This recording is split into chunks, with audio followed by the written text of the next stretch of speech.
What's up, everyone? It's been a wild couple weeks. So, yeah, a lot of good, a lot of bad, a lot of stuff. Um, I didn't do a video after the August 30th series race at the Hill. So we're going to touch on that first. And then the next race was just a couple nights ago, September 15th at the Pencan Speedway. It was another series race. And that will be the biggest talking point in this video, but first, um, let's talk about the hill. Um, I did the heat race, I believe. Uh, it was so long ago, I can't remember what happened. It was just really tight in the heat race, very tight, and then same thing for the feature, extremely tight. So the car was kind of dog shit all night. I don't know what changed um, between then and the previous week when the car did handle good, but I was only on the track for like a lap, so it's hard to say really. So anyway, really tight. Um, I got some pictures here. That is from the hill. The car didn't look horrible. I stayed out of trouble. Nothing broke. So like in one aspect, it was a good night, but like I said, car handled like shit. It was just would not turn. Um, Not a whole lot to report on that. The video, um, turn this down here. So there's a big wreck, not a big wreck, but there's a wreck. Turn one, lap one.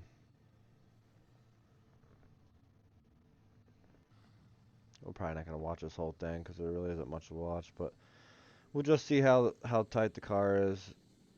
This would not turn.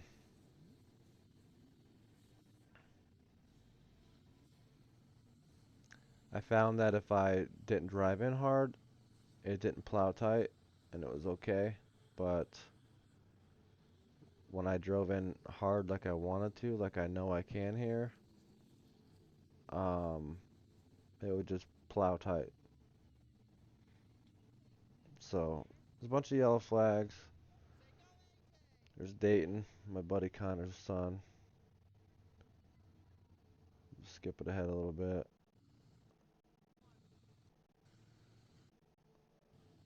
Um,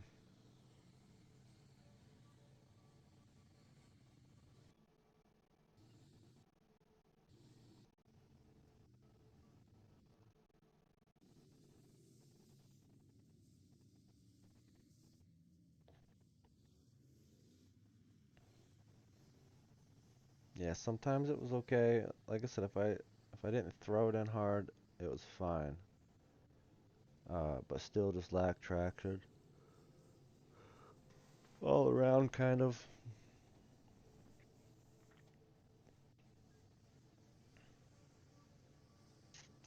Ended up finishing 11th, but they fucked up and they gave me 12th place. Towards the end here, kind of some action happened. I was actually getting lapped, and the leaders were running uh, right behind me, and so Brandon Smith was right behind me. We were battling for a spot, and then here's Logan Terry and um, Rodney Morgan coming up. They're racing for the lead.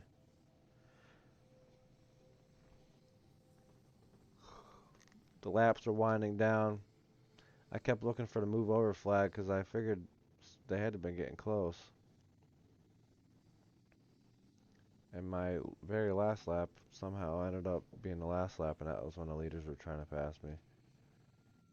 So Rodney is stealing first place, uses me as a pick, but Logan comes up underneath him. It was actually a three wide finish for the photo finish for the lead, and I was being lapped. So I guess in one aspect it was kind of cool to be a part of that, but um, I held my own, I held my line and everything. I didn't feel like I impeded anything or whatever. Lap traffic is a big part of racing, so it's not like we got mirrors in here in our cars. So, but yeah, that last lap was by far my best lap, and I have no idea why really. I just right here I could see Rodney, and I didn't know we were three wide actually. I was like, wow, Rodney, what a dickhead, like you fucking crowded me all the way up here by the wall, but then I realized we were three wide, so he had to give Logan space. Um, and then also, if I can find it real quick, I have a GoPro video. Um, let's see if you can find the end here. I think it's 11 minutes or something.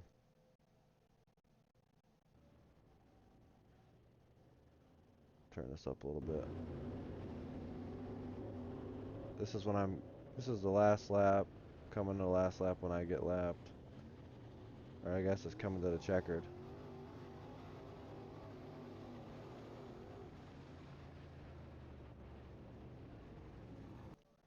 So that was kind of cool. Um, and then, so I've been talking to a guy. He's been helping me out with my setup. He's got a 2018 Harris. His name is Brian Orris.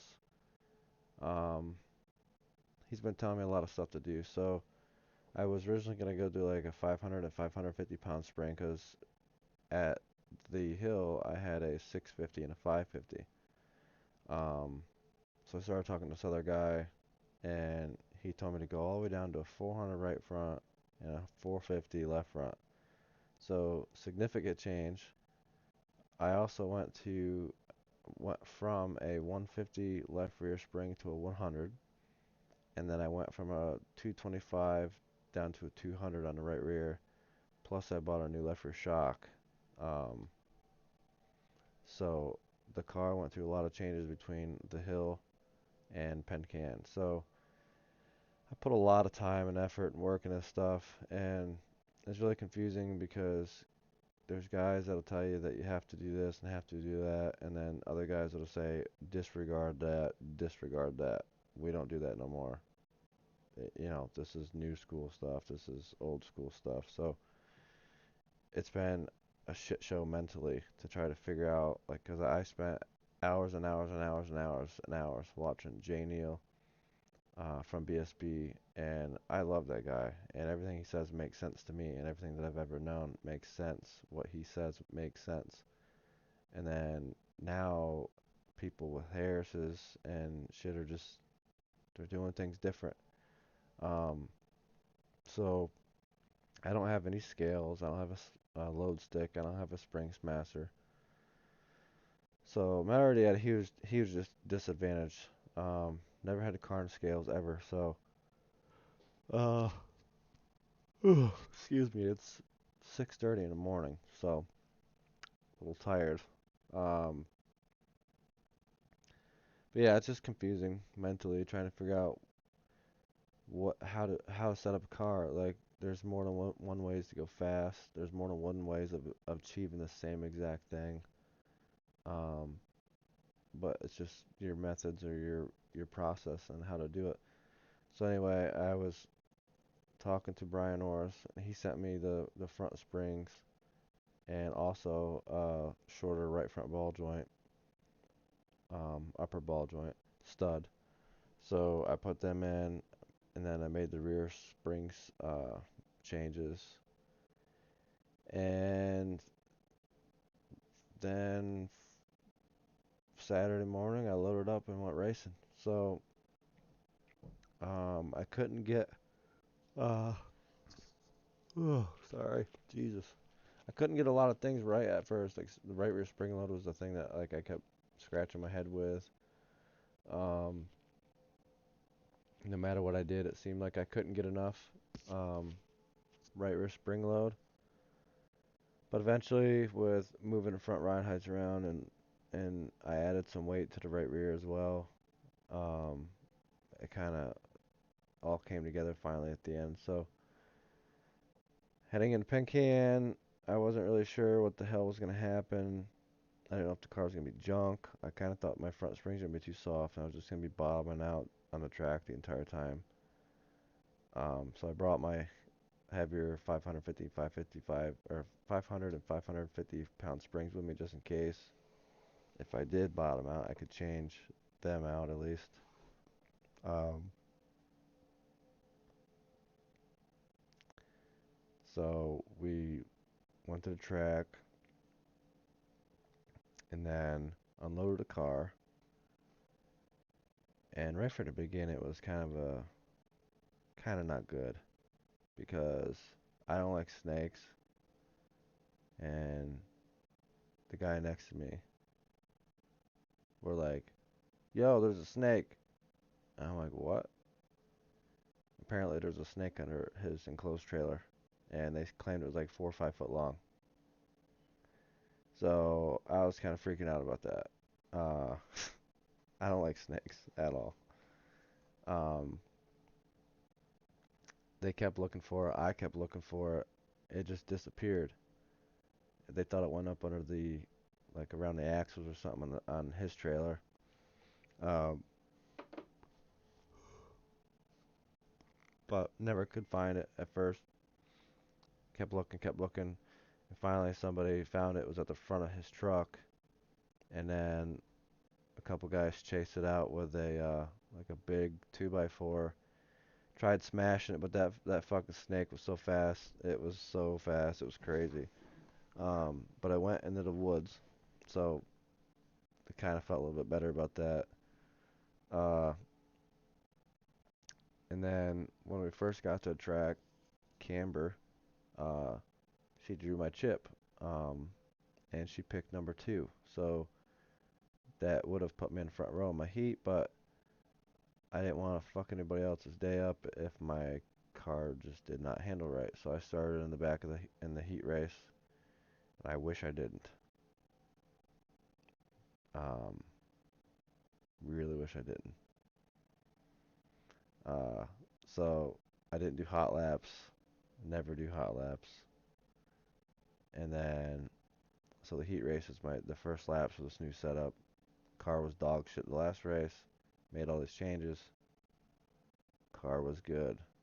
Car was fast. The first few laps, I didn't want to believe it, and then I just kept going harder and harder and harder, and car was amazing. Um, it was bad fast. Uh, I ended up crying after took the checkered flag in the heat. I finished fourth. I ended up bawling my eyes out uh, in the back straightaway and all the way to the scale because I was just so happy that it was fast. I felt like I was the fastest car in the heat race. Uh, so I think I got pictures here. We can try and pause this. This is my new left rear shock that I got. Um, there it is again. That's with a new 100-pound spring. This is something that happened after a race. We'll get there. Uh,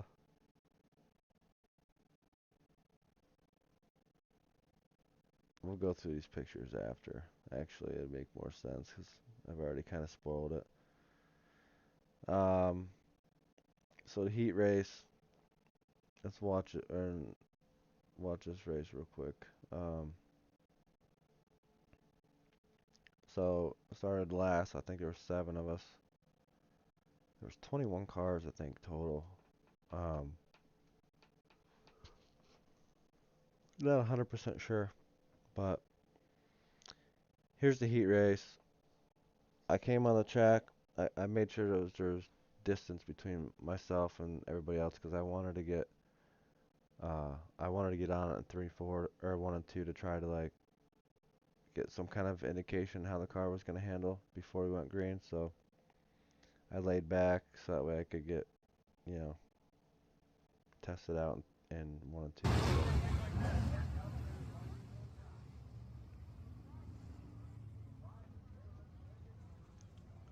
This video is not recorded right. It's recorded up and down, so it's gonna be kind of hard to see. Like, I made it as big as I possibly could, but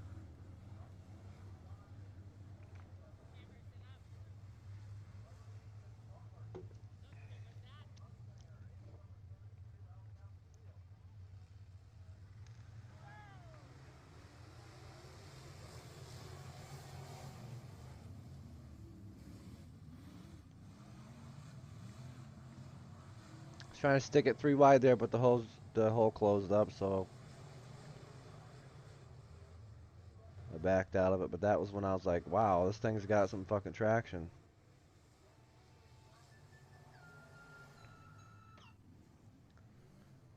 My boy Connor's calling me. He'll have to wait.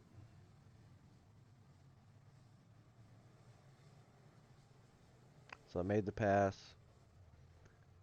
and then this next guy, I think it was David Stalker, had to work on him for a little bit. I knew I was faster than him, but the last thing I ever want to do is get into somebody. And so right here, I'm finally trying my line. I have like a really special line at Pencan. Usually it only works in 1 and 2, but I actually work in 3 and 4 as well. I enter high and come out low, and I get so much forward drive down the straightaway when I do that. Right here, watch. I just high and then down low, get a little bit of a run,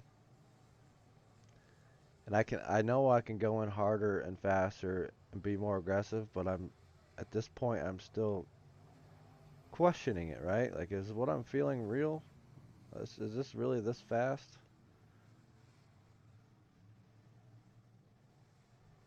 So I just kept working on them.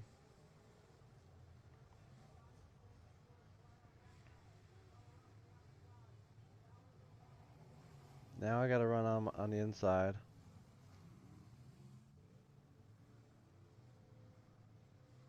And right here, I didn't think I was gonna get much grip coming off because I ran the bottom, but I stuck right with him down a straightaway. He should have had a run. And then I completed the pass here. I didn't know if he was right on the outside of me or not, so I did like kind of like a slider line. And it stuck. It had so much grip, it didn't even slide up. I was planning on sliding up, but it didn't slide up because it had so much traction. Then from here, I was able to kind of walk away from them a little bit, and I was like reeling in the guys ahead of me. This puts me in 5th.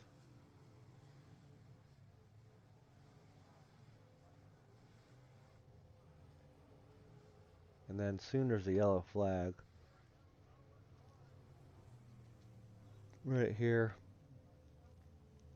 I don't know if it's Jason Butler or Josh Butler, but he's spun out or something in 1 and 2.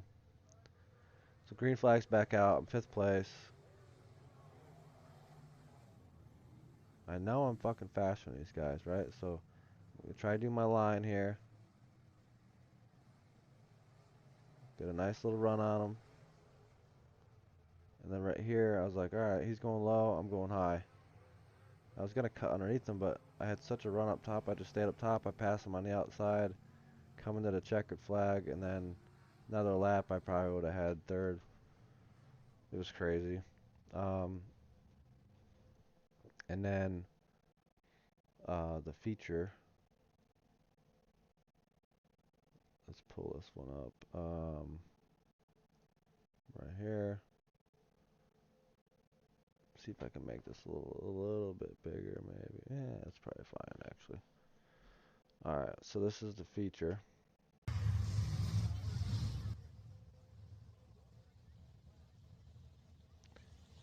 So quick little story here. Um, After the heat, I was um sitting on my trailer with Camber, and I'm editing the heat race video, and I'm just watching it, watching it, and the car looked spectacular, man. So, um, all of a sudden, Michael Benjamin, who is the series photographer, comes down, and he's like, when you finish in a redraw spot, you're supposed to redraw usually. I'm like, holy fuck, I finished in a redraw spot.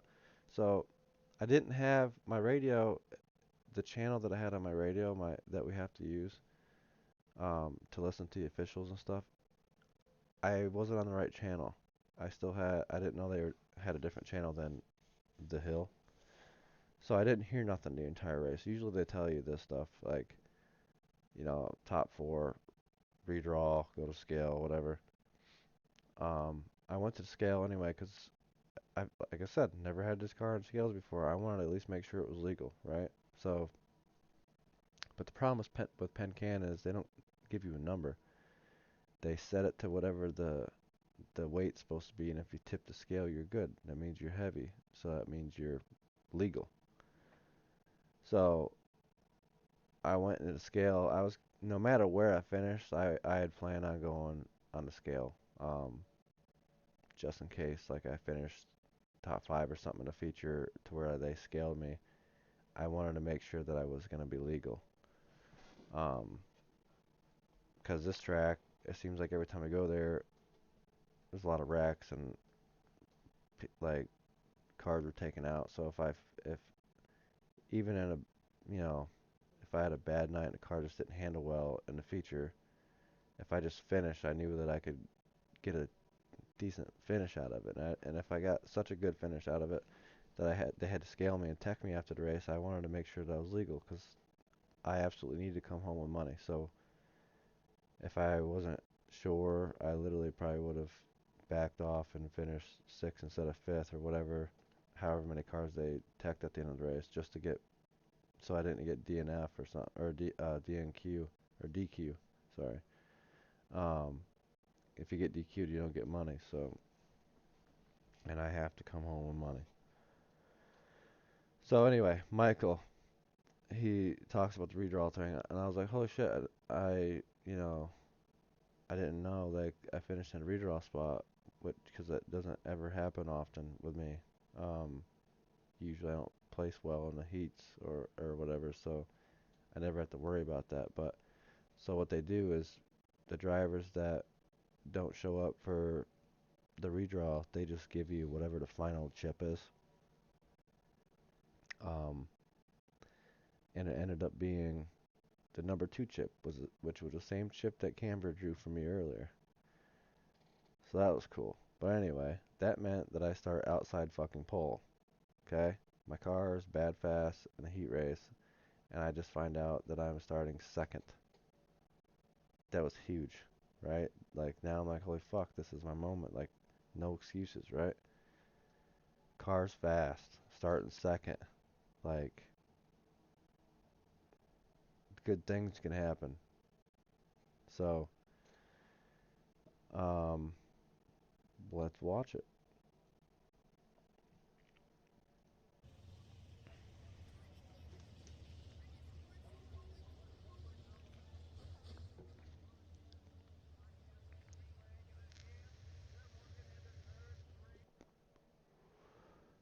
real quick. I just want to say, I don't really know this Brandon Smith guy,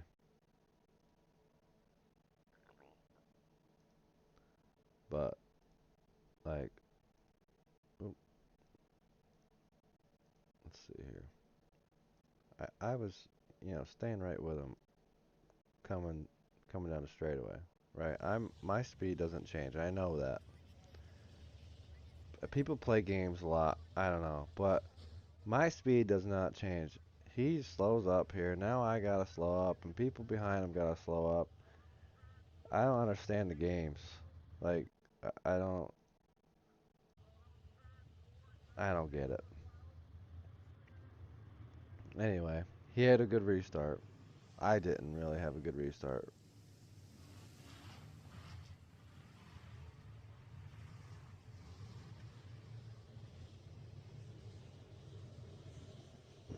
So I'm still second. Rodney Morgan is the fucking series points leader right now. He's in third. Now every time I hit, there's a hole right here. Okay. Watch what happens when the car hits it. When the car hits it, I just like the one time I thought I was gonna spin out, but there was a clunk, a loud clunk in the rear end somewhere, and it got worse every single lap.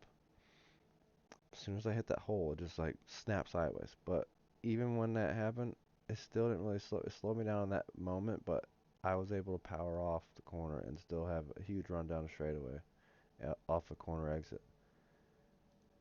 Just that, but that clunk got worse every lap. It got louder, it got worse. And it's bouncing around coming off of turn two down the straightaway where it's really rough. The car looks like it's just gliding around the track effortlessly. So much drive. Corner exit. So Rodney's trying to pass me down low, but I don't care. I know I'm fast on the top.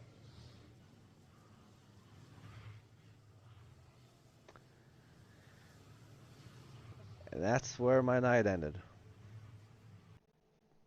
What could have been is what I keep saying. Um,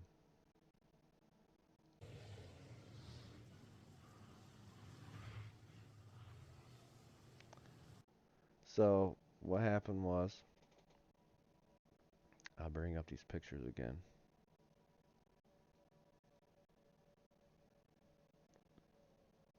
Let's see if I can find this one. Pull bar, right? My pull bar tube, which is literally just an old steel jack handle that I welded some bungs on, and then I had to cut it and shorten it or make it longer several times between cars. So that didn't break or bend. The threaded stud piece on the pull bar bent. Um, Now looking at it now, I wish I would have just had a little longer of a tube here because that probably would have made this a lot stronger. But still, pretty shitty. The reason why this happened is because of that hole, um, and because of how weak that was. Now last week, my dad went to Pencan and he raced in a non-series race. He broke his pull bar. Like his didn't bend, his snapped, which I wish mine did because it was, I don't know. I felt like it would have been less damage because when this happened, my drive shaft came out of the transmission because the pinion is laying over. The more that thing is bending, it's just laying over more and more to where my pinion is like all the way down facing the ground. So the drive shaft is wanting to face straight down. Um, so when that happens, it pulls the drive shaft out of the transmission, and then it's still connected to the rear end, so it's just flopping around and banging around. The drive shaft, for the most part, looked decent. Um, the slip yoke is a little bit bookered up, but I think it'll be okay. Um, Let me go back a little bit. I think I got another picture here. This is a further picture, like further away picture. Um, yeah, so not good, not good. But the heat race, it was so smooth, and then they had the 50 fucking lap modified race right before us, and that just destroyed the track. There's Camber posing with it. She's something else. Um, I started taking it apart,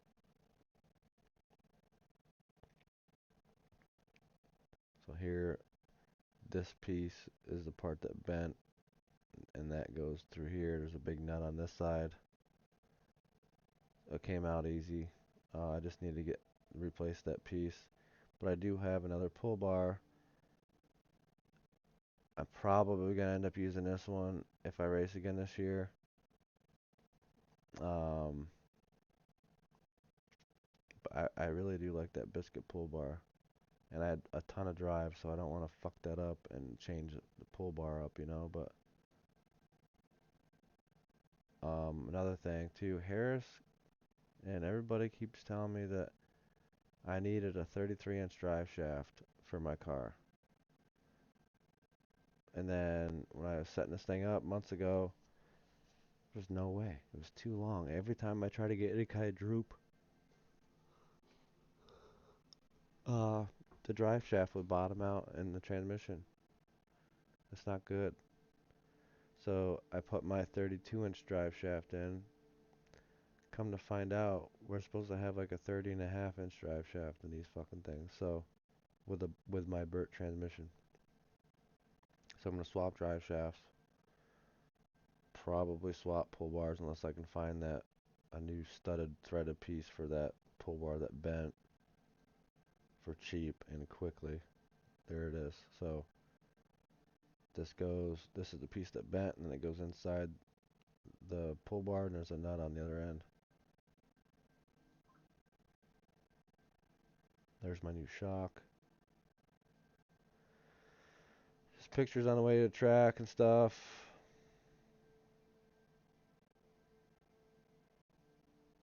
Sean Last Memorial. So my car that I had last year, what this body was on last year, that was a Sean Last chassis.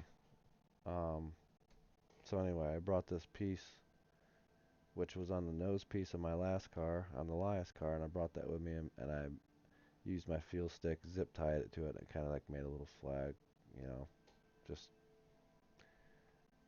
Sean, Sean was a big deal for back then. It was called the Empire State Series, but he was amazing. So I wish they would have done something more for Sean at that track for the Sean Last Memorial, but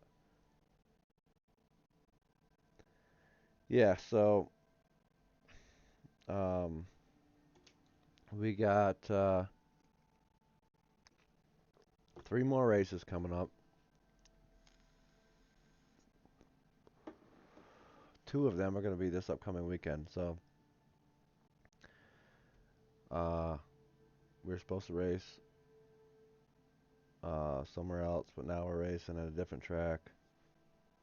We're racing at Skyline. There's a Friday night race and a Saturday night race. The track is 2.5 hours from me, just like it is for most of us. So if I go, I'm going to camp out at the track. I wasn't going to plan on going.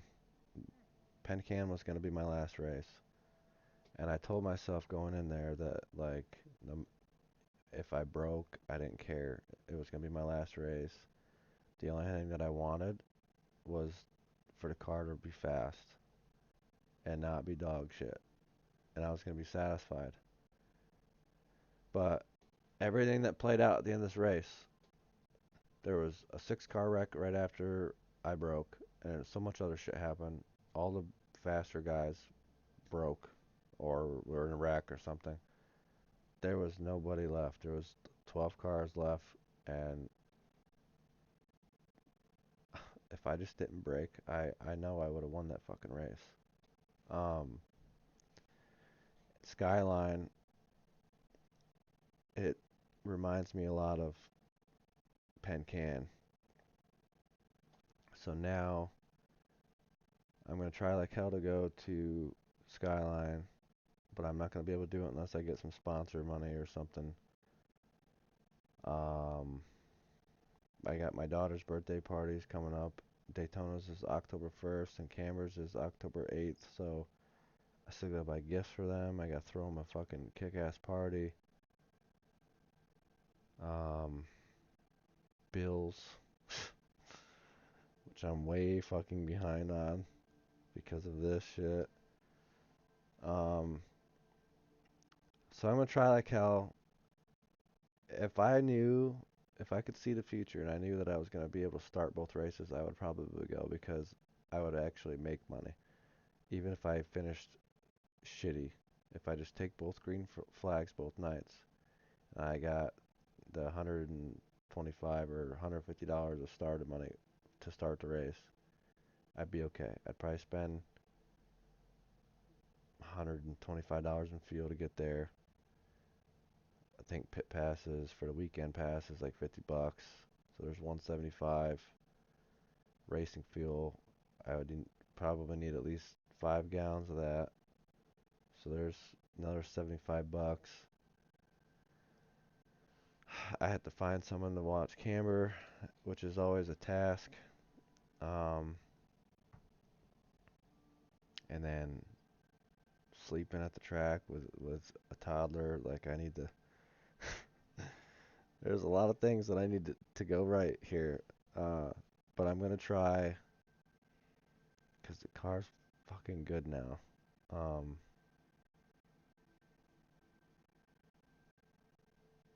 I should have fucking. I know I could have won that. That would have been amazing.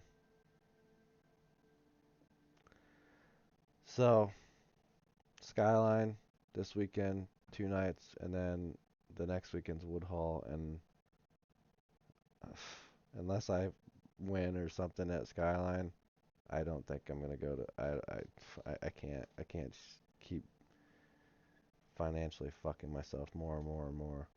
So I probably won't be going to Woodhall, but hopefully maybe I'll go to Skyline. We'll see. Lot to figure out. Um, but the car was amazing. Um, I gotta thank Brian Orr so much.